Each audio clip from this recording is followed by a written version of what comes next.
Now let's do data interpretation. Ito yung mga tanong.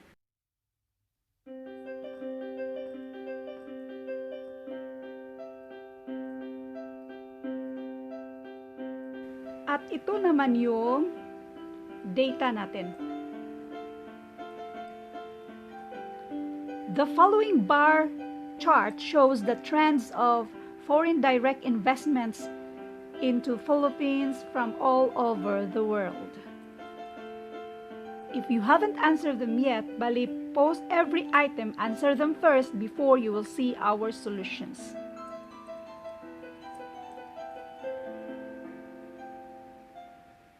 Question number 1. What was the ratio investment in 1997 over the investment in 1992? 1997 over 1992. So, ito 3,136 over 5.7. Ito na yung sagot, kaso yung choices mo ay ganito. Ibig sabihin, isolve natin ito. 31.36 divided by 5.7. Isa-isahin natin yan para mas klaro lang. 31.36 divided by, erase nga natin to, 36. 5.7. Decimal. Yung divisor natin dapat whole number yan siya. So, i-move natin tong decimal to the right side para maging whole number. One time ka lang nag-move, one time ka rin mag-move sa loob. Then, itong decimal point na to, i-align mo sa taas. 313 divided by 57. Ilang 50 ba si 300? 6 siya, pero may 7 pa yan. Lalampas yan, so 5 yan siya. 5. 5 times 7 equals 35. Tapos may remainder na 3. Bali, i-carry mo si 3 sa next na 5 times 5 equals 25 plus 3, 28. Then, this is 8, 2. I-bring down mo si 6. 286 divided by 57. Para mas madali ka makathink. Ganito yan, ipang round off mo siya. Ilan bang 50 ang 286? Tapos i-consider mo yung 7 mo. Doon ka muna sa 50. So, bali, mga 1, 2, 3, 4, 5, 5. Tama lang yung 5. So, 5. 57 times 5. So, this one is 35. Tapos, yung 3 ulit.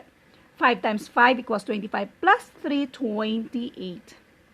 Ang sobra mo naman ay 1 lang. So, sigurado na yung 0 or ma-round off na yan ng 5.5. Ngayon, ito na yung sagot. Letter A. Just in case nalilito kayo, uulitin ko. Dahan-dahanin natin. What was the ratio of investment in 1997? Dito ka mag-focus 1997. Over... So, bali, 31.36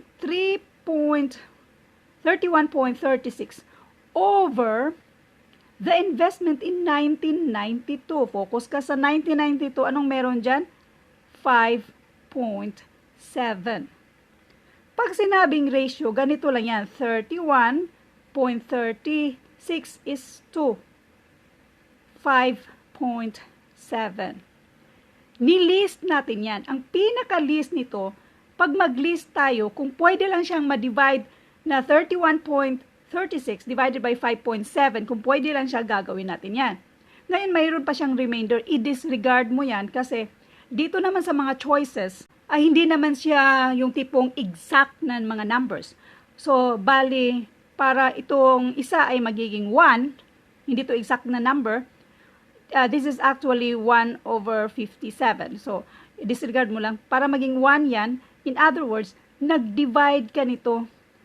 Dinivide mo. Para hindi kayo malito, wag mo na lang isipin yan.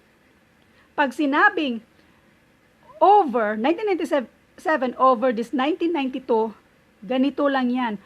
So kung ganyan man lang versus sa choices, i-divide mo yan siya. So ang sagot dyan ay 5.5. Letter A. Question number 2.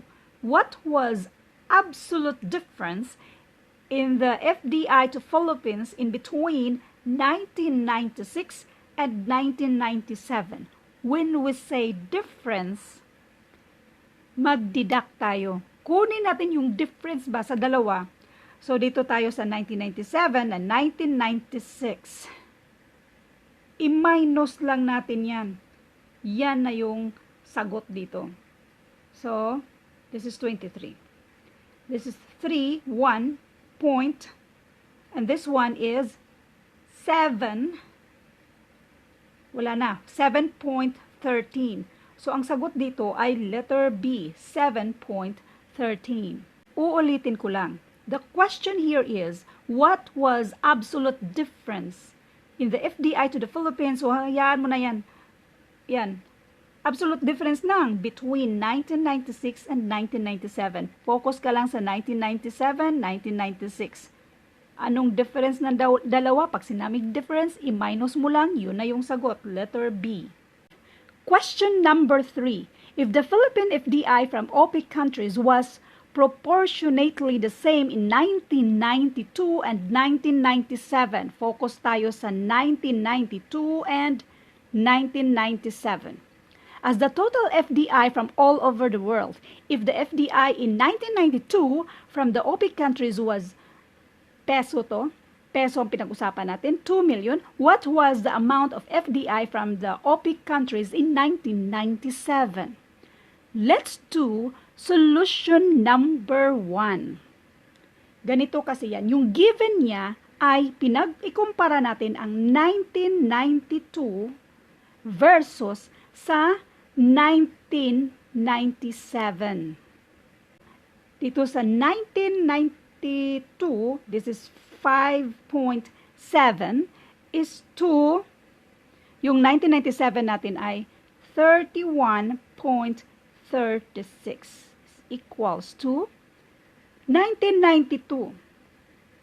If the FDI in 1992 was 2 million, take note, ang pinag-usapan dito, itong chart na to, ay lahat in million, ha? Millions of pesos. So, ito pesos yan, P. 1992, 2 million. 1992. So, again, 1992, 2 million. Sa 1997, ay dito. Yun ang let X natin or let N or anong gusto nyong variable na gamitin natin. So, sa 1997, yan yung let X natin. Ulitin ko ha para mas lalong maintindihan nyo. If the Philippine FDI from OPEC countries was proportionately the same ha, in 1992 and 1997, as the total FDI from all over the world, and if the FDI in 1992 from the OPEC countries was 2 million, what was the amount of FDI from the OPEC countries in 1997? So, yan yung X natin. Yan yung amount na hanapin natin. Dapat, kung ganito kasi yan, ang given, kung 5.7, naging 31.36. Paano kung 2 million lang? Ilan kaya sa 1997? In other words, this is ratio and proportion. Nasa statement mismo niya. Now, what was ito? If the FDI in 1992 from the OPEC countries was 2 million instead na 5.7, what was the amount of the FDI from the OPEC countries in 1997? So, mag-ratio and proportion tayo. Ito na yung equation natin. Paano natin yan isolve? Mag-cross multiply tayo. Bali, ganito ang gagawin natin. I-multiply natin yan. 36 tuloy. 31.36 times 2, and that is 62.772 equals, so ito 5.7 x. Ganito na ang nangyari. Tapos, para ma-isolate si x dyan, Kasi pang multiply si 5.7 dito, pang-divide siya sa kabila. In other words, as usual, mag-divide tayo ng 5.7 to both sides para makancel out siya dyan at si x na lang ma-isolate na siya dyan. So, yan yung nangyayari dyan. Ngayon, ito na ang i-divide natin. So, isa-isahin natin para mas klaro sa inyo, yung iba, ma-review rin regarding sa pag-divide ng decimal numbers. So, kailangan ang divisor natin ay whole number. So, nag-move tayo ng decimal to the right para maging whole number. Ones lang tayo, so ones lang din ang gagawin natin dito. At yung decimal, i-align natin. Ngayon, i-divide natin yan siya. So, 62, ilang 57 ba sa 62? Isa lang. And then, this is 57. And then, 62 minus 57, and that is 5. So, bring down mo si 7. 57 divided by 57, of course, 1. So, 57. Ngayon, 0 yan. Bring down mo si 2. Yang, pag-divide mo yan, 0 naman yan. Masyadong siyang mahabang 0. Nasa choices mo na si 11. So, ang sagot dito ay letter A, 11. Uulitin ko lang para mas lalong maintindihan. Ang given dito, ang titingnan lang natin ay yung 1992 versus 1997. Sa isang set, dito sa given ay yung 1992 at 1997 ay 5.7 at saka 31.36. Ang tanong kasi, what if sa 1992 ay 2 million siya? Anong amount kapag 2 million yung 1992 niya? Anong amount niya sa 1997? Remember, proportionate. In the Philippine FDI from OP countries was proportionately the same. So ngayon, ang gagawin natin ay yung 1992 versus 1997 sa first given. Nasa data natin, kaya ito. Ito yung 1992 versus 1997. Next, ang given what if 2 million. So, 1992 versus yung hanapin natin, yung x. Kaya nung nahanap na natin si x at si x na yan ay, ang value niya ay 11. So, kaya ang sagot ay letter A. Now, let's do solution number 2. Ang solution number 2, actually pareho lang din dito sa solution number 1. Pero gagawin pa rin natin kasi iba siya. Dito sa solution number 2, proportionate, 1992, dapat i-equal natin siya. Kung anong nangyari sa 1992, i-equal natin siya sa 1997. If the FDI in 1992 from the OP countries was 2 million, P yan siya, pesos. So what if it was 2 million versus sa 1992 ang nandito mismo ay 5.7 versus sa 1997, what was the amount of FDI from OP countries in 1997? Yan yung X natin. And then, sa 1997 na nandito ay 31.36. Yan na yung isolve natin. Hanapin natin si X. Kung paano yan hanapin ay mag-cross multiply tayo. 31.36 times 2, and that is 62.72 equals 5.7x. Ang ending, sa nakita mo, ganun din sa solution number 1. So, ang pag-solve dito, ganun pa rin sa solution number 1 natin. So, i-cancel out na dito, ma-isolate na si x. Or, lipat mo lang si 5.7 as pang-divide dito sa kabila. And then, ang sagot dito, nasagot na natin, 11. 11 ang value ni x dito. So, ang sagot dito ay letter A. Question number 4. Which year exhibit the highest growth in FDI in Philippines over the period shown? Sa choices, 1993, 1994, 1995, 1996. Kahit mayroon pa yung 1997. Kung titingnan mo sa data, Ito ang sagot, 1996. Letter D. Bakit? Ang tanong kasi, highest growth. Pagdating dito, from 1995 going to 1996, more than half ang growth niya. The rest sa mga years, hindi siya ganun kataas. Katulad nito. Ilan bang growth niya para maging 10.15? Iklaro lang natin. Ganito ang gagawin mo. I-minus mo. Kunin mo yung difference nila. So, this one is 4.45 ang difference. Dito, kunin mo yung difference nila. Erase ko kasi hindi ko nakita.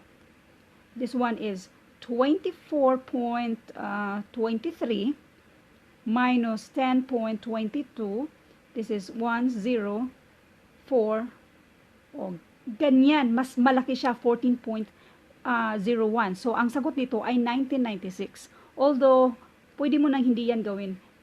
Ini-illustrate ko lang kung paano mo makita yung tinatawag na highest growth. Bale, yung pinaka mas mataas na growth ba? Kaya kukunin mo yung difference kung gusto mo talagang makita yung, lalo na pag ang given sa data ay medyo magkadikit. So, kukunin mo yung mga difference nila at yung highest, yun yung highest growth.